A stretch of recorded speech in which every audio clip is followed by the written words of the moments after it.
언시국 TV 핫 인터뷰 시간입니다. 오늘은 경찰대 나온 총경 출신 법률가 이지은 변호사를 만납니다. 안녕하세요. 안녕하세요. 네. 반갑습니다. 이지은입니다. 네.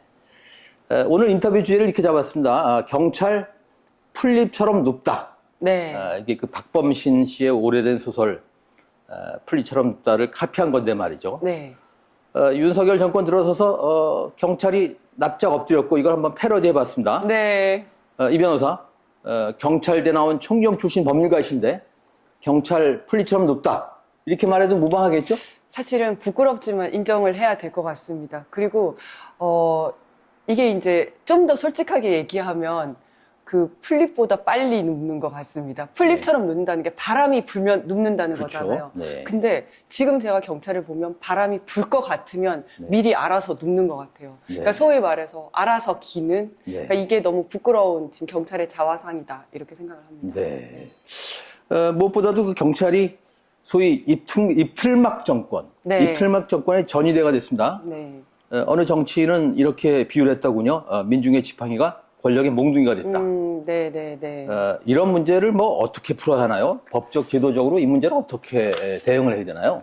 저는 일단 외부적으로는 경찰청장이 대통령으로부터 뭐 100% 독립적일 수는 없겠죠. 행정부의 수장이고 하니까. 하지만 어느 정도 독립성, 중립성을 가지고 있어야 되고 내부적으로는 경찰관 개개인이 상사로부터 독립성을 가져야 된다 이렇게 생각을 합니다. 경찰은 이제 기본적으로 상명하복 조직입니다. 그래서 대통령이 오른쪽으로 가라면 다 13만 경찰이 오른쪽으로 가고 왼쪽으로 가라면 다 왼쪽으로 가고 이렇게 하고 있습니다. 아시겠지만 1970년대, 80년대에는 치안본부가 있었거든요. 그렇죠. 네. 네. 그때는 정말 경찰이 못된 짓을 많이 했었습니다. 간첩 조작 사건이 있었고, 뭐 고문치사 사건이 있었고, 그랬는데 이제 민주화의 물결과 함께 이제 경찰청의 시대가 시작이 됐습니다. 그래서 정치인인 장관의 지위를 배제하고 대신 민간인인 국가경찰위원회가 경찰청을 이제 지휘할 수 있도록 그렇게 해서 그때부터는 어느 정도 독립성과 중립성을 지켜오려는 노력을 해왔거든요. 근데 이번 정권 와서 이제 드러났듯이 정말 경찰이 여전히 권력에 취약하다라는 것이 드러났습니다. 이게 원래는 행안부 장관이 경찰을 지휘를 못하게 했는데 네. 지금 시행령을 통해서 지휘를 부활을 시켰어요. 그게 경찰국인가요? 맞습니다. 네. 경찰국 통해서 지휘를 하겠다라고 하면서 시행령에다가 지휘도 할 수 있게 해놨고 그다음에 경찰위원회가 나름 경찰청을 견제한다고 생각을 했는데 사실은 경찰위원회도 행안부 장관이 제청하도록 돼 있다 보니까 다 이제 이 정권 사람들인 거예요. 그래서 네. 사실상 견제와 감시 이런 게 전혀 불가능한 상황이 됐다. 그렇다면 이걸 어떻게 할 것인가? 그렇다면 이제 다시 지위를 없애고 이 경찰위원회를 실질화시켜서 좀 뭐 여야 합의해서 위원들을 구성을 한다든지 해서 실질적으로 경찰청을 좀 지휘 감독할 수 있는 기관으로 만들어야 되겠다라는 생각이 들고요. 두 번째는 제가 아까 이제 내부적으로는 개개인이 상사로부터 좀 독립성을 가질 수 있어야 된다 이렇게 말씀을 드렸었는데 제가 경찰을 보면 경찰에는 정말 그 승진과 보직의 목줄이 달린 13만의 소시민들인 것 같거든요. 그래서 계급이 높으면 뭐 돈과 권력과 명예와 지위와 모든 거를 독점할 수 있어요. 그래서 계급에 무조건 이렇게 승진의 목숨을 매는 이제 그런 조직이 된 거예요. 거기다가 승진을 하기 위해서는 상사의 어떤 점수나 이런 것들이 또 절대적인 영향을 미치거든요. 그러다 보니까 상사의 지위가 자신의 소신이나 전문성보다 더 중요하게 여겨지고 이제 승진에 목매다 보니까 결국은 소신껏 일할 수 없는 분위기가 된 것 같아요. 그래서 아까 말씀드린 것처럼 경찰이 그래도 권력으로부터 좀 독립되기 위해서는 이렇게 경찰을 견제, 감시할 수 있는 경찰위원회가 실질화되고 개개인도 승진보다는 자신의 소신껏 일할 수 있는 분위기가 좀 만들어져야 된다. 그래야지 못된 대통령 하나가 경찰 전체를 이렇게 다 망치는 이런 일은 없지 않을까라는 생각이 네. 듭니다.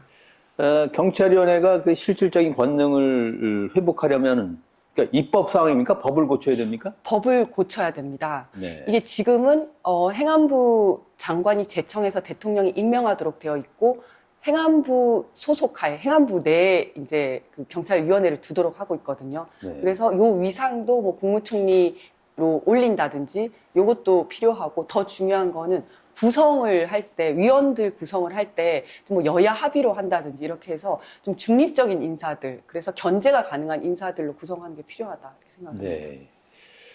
방통위의 경우에 뭐 정치적 후견 제도 네. 이런 게 있습니다만은 그것도 나름의 문제가 있지 않습니까? 여전히 정치권에 대해서는 좀 취약한 그런 구조가 될 가능성도 있겠다 그런 생각이 들어서 그래도 지금보다 나을 것 같아요. 지금은 네. 그냥 거의 이제 여당에서만 다 하다 보니까, 그리고 이제 장관이 추천을 하다 보니까 거의 그냥 정권에 맞춰준다는 느낌밖에 네. 안 들거든요. 그렇군요. 그래서 견제가 전혀 안 되고 있다. 네. 네. 경찰 총수가 좀 독립적이려면은 예컨대 검찰청처럼 말이죠. 네. 그런 식의 그 시스템 같은 것도 필요할까요? 검찰청과 같은 시스템이라고 하는 거는 예컨대 검찰총장은 좀 독립적이라고 할 수 있지 않습니까? 네, 네. 네. 사실은 법적으로 보면 경찰청도 똑같이 외청으로 되어 외청이죠. 있고, 네. 네. 검찰청도 외청으로 되어 있고, 네. 오히려 검찰청은 검찰국을 통해서 지휘를 할 수 있도록 되어 있는데, 네. 경찰은 오히려 지휘를 못하게 되어 있습니다. 어떻게 보면 법적으로는 경찰청이 검찰청보다 더 독립적으로 되어 있거든요. 네. 근데 그게 다 유명무실화 된 거죠. 그렇군요. 네. 네. 지금 맥락으로 그런 말씀 하셨습니다만은, 대한민국 경찰이 굉장히 유능하지 않았습니까? 맞습니다. 예. 네. 그런데 이 정권 들어서 무능해졌습니다. 네. 이태원 참사에서 보듯이 대통령실 용산 이전 이런 것들하고도 관계가 좀 있는 듯 싶고, 맞습니다. 어떻게 분석하십니까? 저는 예. 그 이태원 참사 같은 경우에는 뭐 여러 가지 원인이 있겠지만 네. 대통령실의 용산 이전이 가장 큰 원인 중에 하나라고 봅니다. 지금까지 대통령은 청와대에서 일을 했었고 청와대는 종로경찰서 관할입니다. 네. 그리고 종로경찰서는 70년 동안 그 대통령의 경호 경비를 담당을 해왔습니다.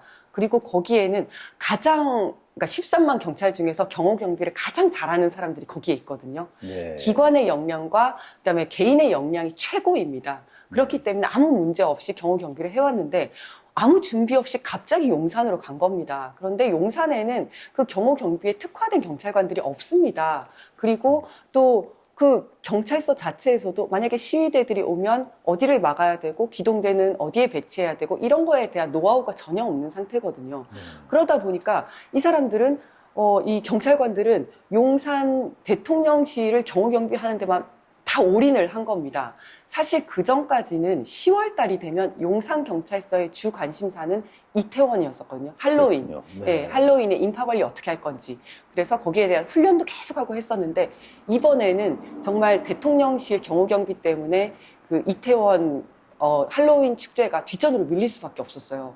그래서 그 전까지는 모든 서장, 과장들이 전부 이태원에 나가 있었다면 이번에는 다 대통령실 앞에 가 있었던 거죠. 결국은 네. 국민을 바라봐야 할 경찰이 대통령실을 바라보느라고 그런 일이 발생했다라고 생각을 하고 정말 준비 없는 대통령실 이전이 만들어낸 여러 가지 참사 중에 그러네요. 가장 네. 중요하고 큰 참사가 저는 이거다 이렇게 네, 생각합니다. 여러 후과를 남겼네요. 네, 경찰 출신의 법률가로서 네, 네. 나름의 촉으로 이태원 참사 말하자면 이 참사의 그 원인 제공자 말하자면 수사해야 될 사람, 네, 책임져야 될 네. 사람 몇 사람 꼽으신 다음에 누구를 꼽으시겠어요? 저는 이제 서울청장이 기소가 됐는데 무죄가 난 걸로 알고 있습니다. 네. 하고 그다음에 저는 대통령실 이전이 가장 큰 원인이라고 생각을 하지만 사실은 법적인 책임을 지우기에는 정말 힘듭니다. 그러니까 경찰청장, 그다음에 서울시장도 당연히 관련이 있을 거고요. 그다음에 대통령실 이전까지도 정말 큰 원인이라고 생각을 하지만 법적으로는 이게 인과관계가 다 이제 증명이 되어야 되기 때문에 고리가 굉장히 약하다. 네. 그래서 사실은 이태원 특별법이 지금 이제 통과가 됐습니다만은 예. 이태원 특별법을 통해서 반드시 그 형사적 책임이 아니더라도 어떤 행정적 책임이나 징계 같은 거겠죠. 아니면 민사적 책임까지도 물어야 된다. 저는 이렇게 생각을 하고 있습니다. 네, 무엇보다 정치적 책임을 장관이 져야 되는 거 아닙니까? 맞습니다. 예. 근데 아직도 이상민 장관은 그러게요. 장관을 잘 하고 있죠. 네.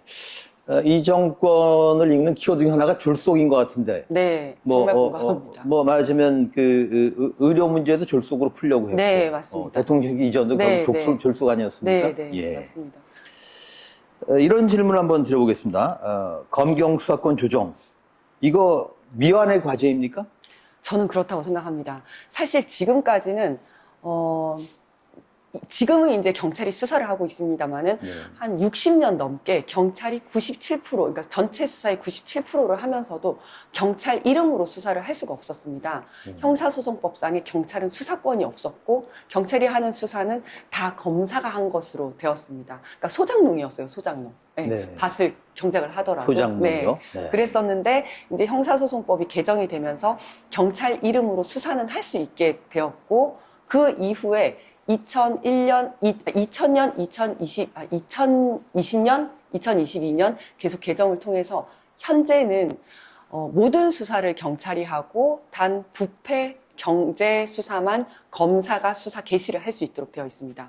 하지만 아시겠지만 지금 검찰 개혁도 되게 큰 문제잖아요. 검찰이 수사권과 기소권을 다 가지고 있으면서 자기가 하고 싶은 수사만 하고 하기 싫은 수사, 정권을 위한 수사, 정권을 보위하기 위한 수사는 전혀 수사를 안 하고 있잖아요. 네. 그래서 아예 검찰청을 수사와 기소를 분리해서 검찰청을 공소청으로 만들어서 예. 검찰은 기소만 할 수 있도록 하자. 그렇게 만들고 대신 수사는 또 그렇게 경찰이 수사를 다 할 경우에는 경찰이 좀 이제 비대화될 수도 있고 네. 또 이제 전문적인 수사는 전문 수사관이 하는 게 필요하기 때문에 중대 수사에 대해서는 중대수사청이든 처를 만들어서 이제 수사를 할 수 있는 곳을 따로 만들자라고 이제 개혁 법안들이 좀 나와 있습니다. 저도 거기에 대해서 굉장히 공감을 예. 하고 있습니다. 그럼 중대수사청은 어디 소속이 되는 건가요?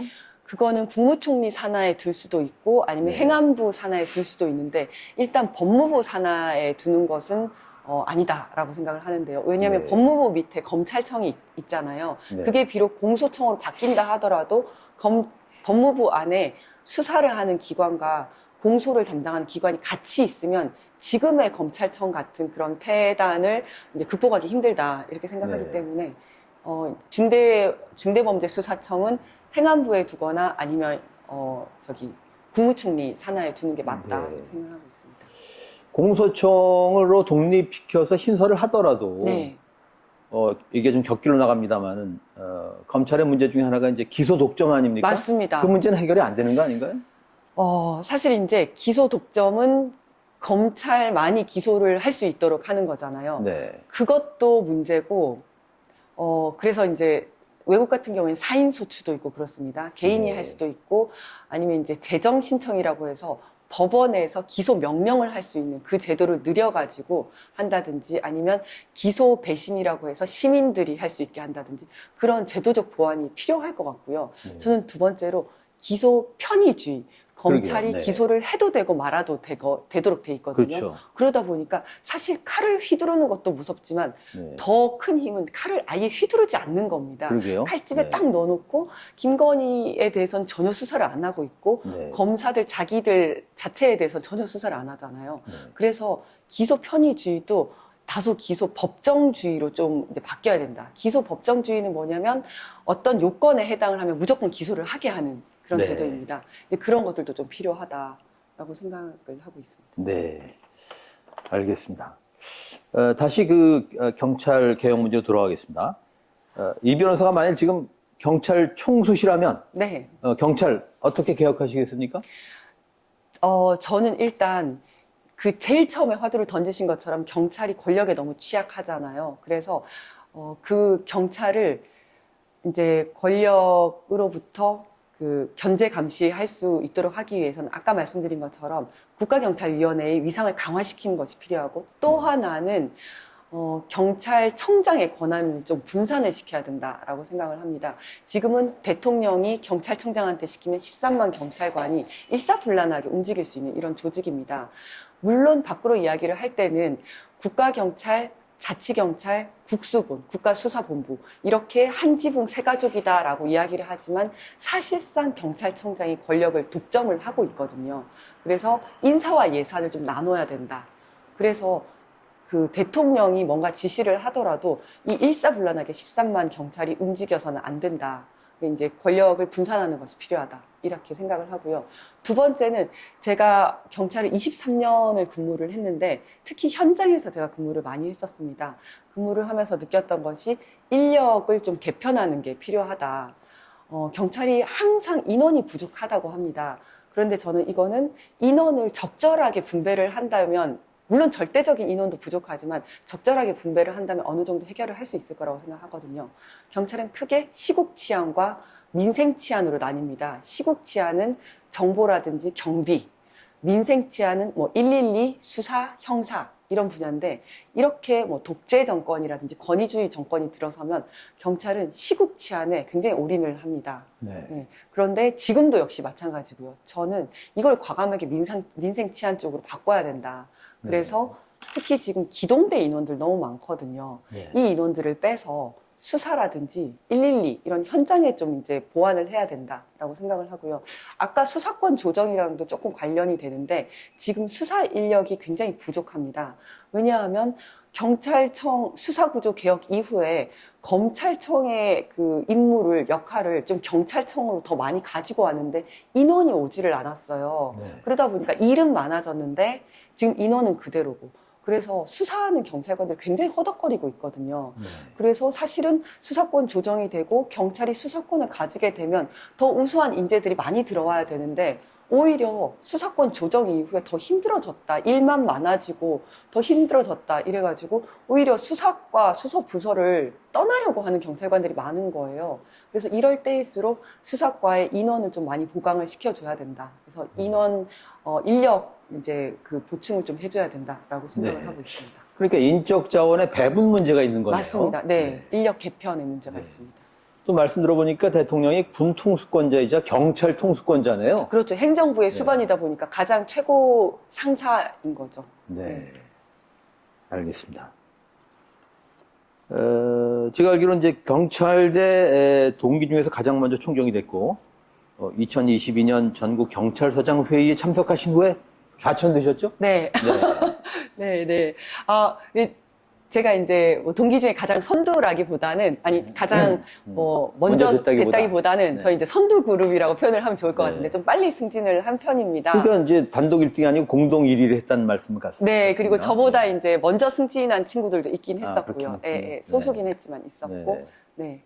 그렇고, 그 다음에 제가, 네, 자천된 것도 맞습니다. 네. 네. 그래서 드린 질문인데, 이거 경찰 내부의 문제, 경찰 조직 문화, 이런 문제 같습니다. 네, 네. 이건 어떻게 고쳐야 됩니까? 그래서 이제 승진 이야기가 나와서 말씀드리고 싶은데, 제가 꼭 바꾸고 싶은 우리 경찰 내부 문화가 있는데, 그거는, 돈 쓰고 백 써서 승진하는 문화, 이런 문화를 꼭 바꾸고 싶다. 제가 예전에 있을 때 이런 얘기가 있었어요. 경감, 무궁화 두 개인데요. 경감 달려면 몇백만 원 줘야 되고, 경정 달려면 또 얼마 줘야 되고, 총경은 1,000만 원 줘야 된다, 2,000만 원 줘야 된다, 이런 말들이 있었어요. 그래서 근데 저는 시험을 쳐서 승진을 했고, 또 총경이 될 때도 무슨 돈을 쓰거나 백을 써서 승진을 하지는 않았었기 때문에 말도 안 된다, 그런 게 어딨냐라고 이야기를 했었는데, 작년에 이제 제가 있었던 그 지방경찰청도 그렇고 다른 지방경찰청에서도 그 승진 브로커를 통해서 뭐 몇천만 원을 주고 승진한 사람들이 있었고 이런 내용들이 발각이 돼서 형사처벌을 받았거든요. 네. 그래서 이런 일들이 여전히 암암리에 벌어지고 있구나라는 생각이 들어서 이런 문화를 꼭 바꿔야 되겠다라는 생각이 네. 들었어요. 그러니까 이거는 개개인의 어떤 윤리의식을 제고하는 것도 필요하지만 저는 정말 이제 적발 위주의 감찰, 그래서 아주 엄벌을 해서 행여라도 이런 일이 있다가는 정말 패가망신한다, 절대 돈 주고 승진할 수 없다, 네. 이런 인식을 좀 강하게 가지도록 하는 게 필요하고, 또 아까 잠깐 말씀드린 것처럼 승진에 목매지 않는 문화, 네. 승진에 목매지 않더라도 정말 소신껏 즐겁게 근무할 수 있는 이런 직장 문화를 만드는 것도 필요하다, 이런 생각이 네. 듭니다. 그러면 그 상납을 인사권자가 받은 겁니까? 그랬었어요. 네. 그러니까 그게 이제 적발이 돼가지고 작년 올해 이제 그 형사처벌이 됐거든요. 네. 근데 여전히 암암리에 그런 일들이 있었고, 그렇네요. 저도 무슨 얘기를 들었냐면 저희 상사가 이런 말씀을, 친한 선배셨는데 이런 말씀을 하시더라고요. 누가 자기 경감 승진한다고 나한테 돈을 싸들고 왔더라. 그래서 내가 도대체 뭐 하는 짓이냐, 나를 얼마나 무시하면 이런 걸 하냐, 당장 나가라고 뭐라고 했다, 이런 말씀을 하시더라고요. 근데 네. 이분은 자기가 돈을 안 받았으니까 이런 얘기를 하는데, 네. 돈을 받는 사람들은 이런 얘기를 안 할 거 아닙니까? 네. 그리고 또 이런 일도 있었습니다. 제가 총경일 때 다른 총경들하고 또 이제 경정들, 계장들이랑 같이 식사를 하러 가면서 이제 어떤 직원이 운전을 해준다고 계급이 낮은 직원이 같이 따라간 적이 있었어요. 밥을 먹고 나왔는데 그 직원이 계산을 벌써 해놓은 거예요. 그래서 아니 계산을 왜 하냐? 오늘은 내가 좋은 일이 있어서 내가 사기로 한 건데, 얘기를 했더니 본인은 이렇게 상사를 따라가면 자기가 항상 계산을 다 했다는 거예요. 그래서 제가 같이 가자고 했을 때 네. 자기한테 돈 내라고 따라오라고 한 줄 알았다고 하더라고요. 네. 와, 그래서 이런 문화가 아직 있구나. 제가 이제 지방이었습니다만은 네. 이런 것들을 빨리 바꿔야 되겠다라는 생각이 들었어요. 그러네요. 언론사는 좀 지금 바뀌었는지 몰라도 네. 늘 선배가 냈습니다. 그래야 되는데 네. 정말 부끄러운 문화예요. 그리고 네. 일반 공직 사회에 좀 이제 만연한 문화라고 하던데, 네. 모시는 날이라는 게 있습니다. 그게 네. 뭐냐면 과장님을 밑에 계장들이 돌아가면서 식사를 모시는 거예요. 그래서 이제 뭐 과장 총경이 될 수도 있고 경무관이 될 수도 있는데, 그러면 그 밑에 과장들 아니면 계장들이 돌아가면서 네. 이제 식사를 사는 거죠. 네. 그런 게 아직도 있다고 하더라고요. 이런 문화들을 좀 바꿔야 된다. 네. 네. 알겠습니다.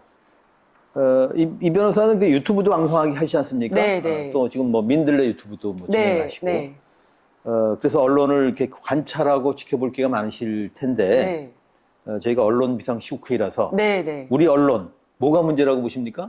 제가 먼저 여기서 이지은 TV 좀 홍보해도 될까요? 예. 이지은 TV 구독, 좋아요, 알림 설정 부탁드리고요. 네. 저는 요즘 언론을 보면서 약간 우리 시민들이 레거시 미디어에 대한 믿음을 거두기 시작했다라는 생각이 들더라고요. 최근 명태균 게이트를 보면 단독 특종 보도를 하는 곳이 뭐 일반 기성 언론들이 아니라 다 독립 신생 인터넷 언론들이잖아요. 네. 그래서 보통 시민들도 제보를 하다가, 예전에는 그냥 기성 언론들이 제보를 했지만 이제는 아무도 실어주지 않으니 그냥 그렇다면 나도 이제 뭐 뉴스토마토라든지 민들레라든지 아니면 뭐 뉴탐사, 뉴스타파 이런 독립 언론들의 제보를 더 많이 하는 것 같더라고요. 그래서 네. 시민들이 이제 그 기성 언론들에 대한 믿음을 거두기 시작했다. 이게 무엇을 뜻하는지 정말 저는 경각심을 가져야 된다고 생각을 하거든요. 네. 언론의 역할을 못하고 있는 거죠. 권력을 감시하고 견제해야 되는데 소금이 짠맛을 잃으면 소금이 아니듯이 언론이 그 역할을 제대로 못하고 있다는 것을 기성 언론들이 정말 깨달아야 된다라고 생각을 합니다. 네. 그리고 두 번째는 관점이 없다라는 생각이 드는데, 뭐 이렇게 받아쓰기 언론이라고 하잖아요. 네. 지난번에 8월 달에 정부에서 부동산 대책을 내놨을 때 그 설명 자료를 그냥 그대로 다 받아 썼더라고요. 이게 그냥 공급을 엄청나게 늘리고 재개발, 재건축이 잘 되도록 하겠다라는 내용인데, 이게 도대체 무슨 의미인지, 그리고 이 부작용은 뭔지에 대해서 일반 언론들은 거의 안 썼더라고요. 그리고 얼마 전에 이재명 대표의 공직선거법 위반 1심 선고가 나왔을 때도 그 재판의 문제가 뭔지를 짚는 언론들은 별로 없었고, 거의 재판부 설명 자료를 그대로 갖다가 썼고, 거기서 조금 더 나가면 이제 반대 의견들을 이렇게 좀 썼던데, 언론이 어떤 자신의 시각을 가지고 자신의 관점을 가지고 책임 있게 사안을 다루는 언론이 별로 없다. 그러다 보니까 시민들은 그냥 거기에 목마르니까 그냥 유튜브 찾아서 가는 것 같아요. 네. 근데 유튜브의 문제는 너무 양극화되어 있잖아요. 네. 그러다 보니까 좀 공정하고 객관적인 자세를 가진 언론의 어떤 책임 있는 관점을 가진 보도가 되게 필요하다, 이런 생각이 들었어요. 네. 아주 뼈아픈 지적입니다. 네. 음. 윤석열의 말, 특검을 거부한 자가 법이다. 네. 이걸 패러디하면 말이죠. 네, 제보가 몰리는 곳이 곧 언론입니다. 맞아요. 그런 것 같아요. 네. 그러니까 말씀하셨듯이 제보를 해도 안 쓰니까 네, 네. 받아주는 곳을 찾는 거 아닙니까? 맞습니다. 네. 지난 총선에서 500여 표 차로 낙선하셨죠? 네. 네. 뭐 세표로 낙서한 분도 있습니다. 맞아요. 예, 네. 예. 말하자면 이제 새내기 정치인이신데 네. 정치 앞으로 어떻게 하실 겁니까? 일단 정치 초보인 만큼 많이 배우고 있습니다. 많이 배우려고 노력하겠지만, 저의 시각, 저의 빛깔을 잃지 않으려고 노력을 하겠습니다. 그래서 어떤 현상을 저의 시각으로 보고 저의 말로 해설하고 해석하려고 노력을 하고 있고요. 또 하나는 균형 감각을 좀 가져야 되겠다는 생각이 드는데, 현장에서 민원을 듣다 보면 되게 이걸 해결하고 싶어요. 이걸 되게 들어주고 싶어요. 그게 뭐냐면 이 사람들의 이야기를 들어줌으로써 나의 능력을 좀 과시하고 싶고, 그 다음에 나의 인기가 올라가고 이게 표가 될 것 같으니까 이걸 어떻게든 좀 해결을 하고 싶은 거예요. 근데 또 그런 것들이 또 저희 철학이나 신념이랑 맞지 않을 수도 있잖아요. 그래서 소위 이제 포퓰리즘과 철학과 신념과의 균형이라든지, 아니면 이상과 현실의 균형이라든지, 또 내 편과 네 편의 균형이라든지, 이런 균형 감각을 잃지 않도록 노력해야 되겠다. 이런 네. 생각을 하고 있습니다. 그러게요. 그래서 지금 민주당의 정책에 대해서도 예컨대 금투세 폐지를 할지 네, 이렇게 좀 회의적으로 보는 시선들이 있습니다. 맞습니다. 예, 예. 예. 그렇죠. 경찰대에 진학해서 경찰이 되셨고, 또 로스쿨을 거쳐서 이제 변호사가 네. 되셨고, 이제 또 정치를 변신하셨습니다. 네. 이런 뭐 변곡점, 선택의 기로에서 이 변호사의 마음을 움직인 것, 동인? 그건 뭔가요? 두 가지인 것 같아요. 하나는 뭔가 좀 더 나은 사회를 위해서 내가 뭘 할 수 있을까라는 게 하나가 있는 것 같고, 그 다음에 한 가지는 성장하고 싶은 욕심이 있는 것 같아요. 제가 이제 아까 좌천이 돼서 한직에 있었는데, 한직이 한가할 한자잖아요. 너무 편안했거든요. 너무 편안하고, 그 다음에 주말에는 여행 다니고, 맛있는 거 먹고, 그러고 있었는데, 이게 나의 성장에 무슨 도움이 될까라는 생각이 들더라고요. 그래서, 뭐라도 조금 더 배우고, 내가 좀 사회를 위해서 뭔가 좀 더 할 수 있고, 이런 나의 성장이 되고, 또 사회를 위해서 뭔가 할 수 있는 그런 것들이 원동력이 되는 것 같아요. 내가 네. 여기에 계속 있을지, 뭔가 다른 것을 할지에 대한 판단의 네. 기준이 되는 것 같습니다. 정치인으로서 롤모델, 누구 꼽으세요? 정치로서요? 네, 정치인 롤모델. 아, 너무 대단한 분이셔가지고, 네, 저는 말하면 안 될 것 같은데, 저는 김대중 대통령님을 너무 예. 좋아하거든요. 아주 훌륭한 네, 롤모델이죠. 예. 네. 근데, 제가 사실은, 국회의원은 어떻게 내가 한번 해볼 수 있을 것 같은데, 김대중 대통령님이나 노무현 대통령님을 보면 너무 대단하신 분이어서, 이런 분은 하늘에서 내려주신 분인 것 같아서, 그런 분들을 보면 난 대통령은 못하겠다, 이런 생각을 했었는데, 예. 윤석열 대통령을 보면, 야, 나도 대통령 잘하겠는데? 이런 생각이 좀 들어요. 네. 그런데, 그 김대중 대통령님을 보면서 제가 그래도 배우고 노력하면 그래도 그 반이라도 따라가지 않을까라는 네. 생각이 듭니다. 그분의 그 업적 성과 중에 네. 노통도 못한 게 정권 재창출이었습니다. 그렇죠. 네, 네, 그렇죠. 그건 네, 네. 노통도 문통도 못했습니다.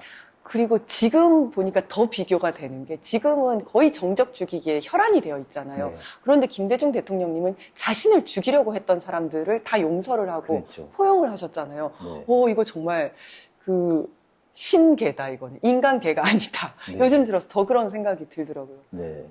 지금 얼마 전에 이재명 대표도 자신의 단계에서 그 정적 죽이기, 이런 정치 보복을 끝내겠다라고 말씀을 하셨지만, 네. 제 마음속에서는 안 될 것 같은데, 이제 잘못한 사람은 일단 혼이 나야 될 것 같은데 라는 생각이 들거든요. 네. 근데 그 모든 거를 다 포용하셨던 분이잖아요, 김대중 네. 대통령님. 그런 걸 보면서 요즘 시대에 더 대단하시다는 생각이 들더라고요.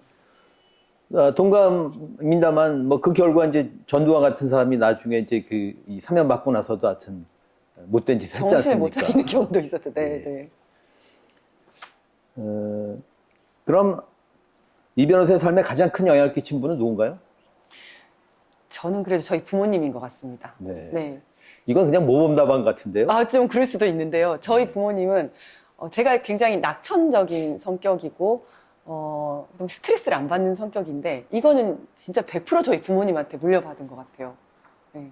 제가 대학을 떨어져서 재수를 했는데 보통 학생들은 이제 문제집 사가지고 1년 동안 어떻게 공부할지 이런 생각을 하잖아요. 그런데 저희 부모님은 아니다. 지금까지 한 것만 해도 너무 고생했고 앞으로 1년 동안 더 고생해야 되니까 지금 일단 놀아야 된다라고 하면서 어디 이렇게 놀 수 있는 장소를 마련해 주시고 제가 이번에 떨어졌지만 이제 그 선거에서 낙선을 했지만 근데 항상 격려해 주시고 뭐 괜찮아 잘했어 지금까지 한 것만 해도 너무 훌륭해 앞으로도 더 잘할 수 있을 거야 항상 이렇게 격려를 해 주셨거든요. 항상 감사한 마음 가지고 아니, 두 분이 그런 입장이 일치하세요? 그것도 쉽지 않을 것 같습니다. 한 분은 이제 네. 그런 거하고 다른 분은 또 걱정 많이 하고 이럴 수도 있는데. 두 분이 좀 이런 것 같아요. 본인은 저한테 스트레스를 안 주려고 하시고 배우자가 스트레스 주는 거에 대해서 되게 서로 뭐라고 하는 스타일. 그래서 아버지가 저한테 야 지은아 이런 거 한번 해보면 어때? 라고 하면 엄마는 아빠한테 아 지은이가 알아서 하는데 왜 그런 걸로 자꾸 스트레스 주려고 그래? 라고 얘기하시고 엄마가 저한테 이제 야 그래도 이런 거 한번 해봐. 앞으로 이거 해봐 라고 얘기를 하면 아빠가 그거 지은이가 다 알아서 잘하고 있는데 서로 그렇게 말씀하시면서 그냥 아주 친구같이 네, 네. 저와도 친구같이 좋은 네. 분이십니다. 그러시군요. 자, 이지은을 읽는 세 가지 키워드 못 네. 꼽으시겠어요? 저를 뭘까요? 저는 긍정적인 거가 하나 있을 것 같고요. 그 다음에 노력이 있을 것 같고 또 하나는 파워 E라고 하면 어떨지 모르겠는데 이제 MBTI가 네. 파워 E거든요. 그래서 굉장히 이것도 긍정이랑 비슷할 것 같아요. 그 친화력이 좋고 사람들하고 항상 잘 지내는 그런 게 그렇군요. 있을 것 같습니다. 네. 이 시대의 정치가 뭘 해야 한다고 보십니까? 사실은 정치는 그 민초들의 문제를 해결을 해줘야 되는데 지금은 전혀 해결을 못 해주고 있는 것 같아요. 그리고 더 이제 문제인 건 뭐냐면 사람들이 정치가 나의 문제를 해결해 줄 거라는 기대도 접은 거 아닌가라는 생각이 들거든요. 그래서 정말 다시 생활 정치로 다시 시작을 해야 될 것 같다. 그래서 물론 김건희 특검이나 아니면 탄핵이나 아니면 이렇게 큰 거대 정치 담론도 필요하지만 내 주변에서 정말 필요한 것들이 뭔지 그것들을 하나씩 해결해 주는 정치가 필요하고 그걸 통해서 다시 정치의 효능감을 느끼고 시민들이 정치에 관심을 가지게 되는 게 필요하다 이렇게 생각을 합니다. 네. 어떻든 주권자들도 나름의 역할이랄까 몫이 있다는 생각을 할 때 이 난국에 깨어있는 시민들에게 요청을 좀 하신다면 어떤 요청을 하시겠습니까? 제가 되게 좋아하는 말이 있는데 안토니오 그람시의 이성으로 비관하되 의지로 낙관하라라는 표현이 있습니다. 제가 항상 마음에 담고 살려고 하는 문구기도 한데요. 어쩔 때는 냉철한 그 현실 판단 능력이 필요하지만 때로는 어떤 긍정의 희망, 긍정의 힘 이런 것들이 필요한 것 같습니다. 그런 희망이 있어야지 버텨나갈 수 있는 것 같거든요. 그래서 네. 서로가 서로에게 희망을 발견하면서 잘 버티면 좋겠다. 네. 지금은 버텨야 되는 시기인 것 네. 같습니다. 그러네요. 버티는 게 최선인 시대도 있는 법이죠. 그렇죠. 네. 희망을 잃지 말고 서로에게 네. 희망이 돼서 버텨나가는 게 필요할 것 같습니다. 알겠습니다. 이제 준비한 질문 다 드렸는데 네. 혹시 부연해서 지금 이 시점에서 좀 울림 있을 법한 제안이랄지 혹은 나름의 그 밸류인 어떤 말씀을 좀 하나 하신다면 어떤 말씀을 주시겠습니까? 저는 제가 드리고 싶은 얘기는 다 한 것 같고요. 언시국이시잖아요. 예. 정말 이 시대에 경찰도 마찬가지지만 언론의 역할이 너무나 크다. 그리고 정말 잘못된 대통령 하나가 여러 가지를 망치고 있지만 언론이 무너지는 거는 다른 어떤 것보다 더 크다고 생각을 하거든요. 시민들은 언론을 통해서 세상을 바라보기 때문에 언론의 시각이라든지 이 역할이 너무나 중요한데 그게 무너지고 있는 게 너무 마음이 아프고 그래서 거기에서 그래도 무너지지 않는 등대 같은 역할을 해주시면 감사드리겠다는 말씀 드립니다. 네, 고맙습니다. 오늘 경찰대 나온 총경 출신 새내기 정치인 네. 이지은 변호사 만났습니다. 고맙습니다. 감사합니다.